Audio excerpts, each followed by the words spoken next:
मित्रों, एक बार फिर से आप सबका स्वागत है हमारे YouTube चैनल ऑफिशियल मायलोक पर। अगर आपने हमारे YouTube चैनल को सब्सक्राइब नहीं किया है तो अवश्य करें, जिससे आने वाली वीडियो का नोटिफिकेशन आप तक मिलता रहेगा।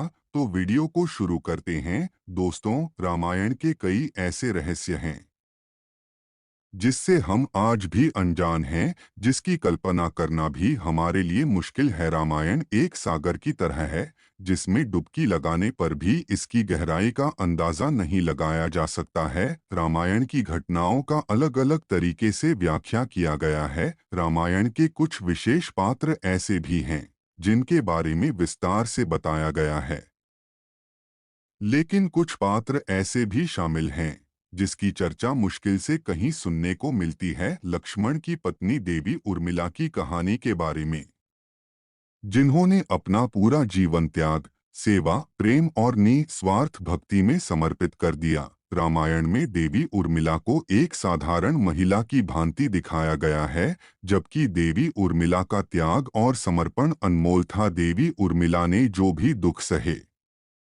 उस पर उन्होंने कभी आंसू नहीं बहाया। दोस्तों, त्याग और समर्पण की देवी उर्मिला की कहानी। उर्मिला राजा जनक की पुत्री और महाराज दशरथ की पुत्रवधू के साथ साथ माता सीता की छोटी बहन थी। उनका विवाह भगवान श्री राम के अनुज लक्ष्मण के साथ हुआ था। श्री राम के वनवास जाने के समय उर्मिला भी एक पतिव्रता स्त्री की तरह अपने पति लक्ष्मण जी के साथ जाना चाहती थी, लेकिन लक्ष्मण ने उन्हें ले जाने से इनकार कर दिया। उर्मिला ने बहुत मिन्नतें भी की कि वह अपने पति की सेवा करना चाहती हैं, पति के हर दुख सुख की साथी बनना चाहती हैं, पर लक्ष्मण ने कर्तव्य और धर्म की दुहाई देते हुए देवी उर्मिला को वन में जाने से रोक दिया। लक्ष्मण जी ने कहा कि मैं अपने भ्राता श्री राम और भाभी सीता की सेवा करने के लिए जा रहा हूँ।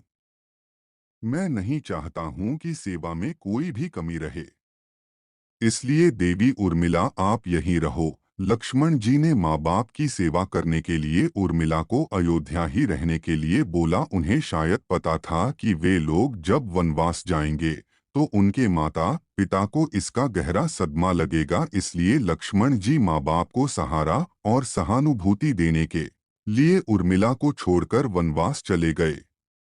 पौराणिक मान्यताओं के अनुसार ऐसा कहा जाता है कि किसी भी स्त्री के लिए विवाह उसके पूर्ण होने की निशानी मानी जाती है। देवी उर्मिला अपने पति से पूरे 14 साल अलग रहीं। यह सबसे बड़ा त्याग और समर्पण को दर्शाता है। देवी उर्मिला ने कुल 14 वर्षों तक अपने पति के वियोग में जीवन बताया। यह उर्मिला का अखंड पतिव्रता धर्म को दर्शाया है। उन्होंने कभी किसी की तरफ देखा तक नहीं। उर्मिला के महान चरित्र, अखंड पतिव्रता, स्नेह और त्याग की चर्चा रामायण में जितनी होनी चाहिए थी उतनी नहीं हुई। उर्मिला ऐसी स्थिति में थी कि वह रो भी नहीं सकती थी। अगर वह खुद दुख में डूबी रहती तो अपने परिजनों का ख्याल कैसे रखती। इसलिए देवी उर्मिला को त्याग और समर्पण का प्रतीक हैं। देवी उर्मिला ने की निद्रा देवी से विनती। लक्ष्मण जी ने जब निद्रा देवी से विनती की थी कि उनके हिस्से की निद्रा उनकी पत्नी उर्मिला को दे दिया जाए। ऐसा कहा जाता है कि निद्रा देवी के इस वरदान से लक्ष्मण की पत्नी देवी उर्मिला लगातार 14 साल तक सोती रही और लक्ष्मण जी जागते रहे। ऐसा कहा जाता है कि देवी उर्मिला ने 14 साल तक एक एक दीपक जलाया था और कहा था कि मेरे नाथ के सांसों को कभी बुझने मत देना। इसके बाद भगवान श्री राम, माता सीता और लक्ष्मण जी 14 साल के लिए वन में वास करने के लिए चले गए। उनके पीछे देवी उर्मिला एक तपस्वी की भांति अपना जीवन व्यतीत किया। दोस्तों, आज के लिए इतना ही। मिलते हैं अगले वीडियो में। अगर आप धार्मिक वीडियो देखने चाहते हैं तो हमारे चैनल ऑफिशियल माया लोक को सब्सक्राइब करें, जिससे आने वाली वीडियो का नोटिफिकेशन आप तक मिलता रहे। अंत तक देखने के लिए आप सबका धन्यवाद।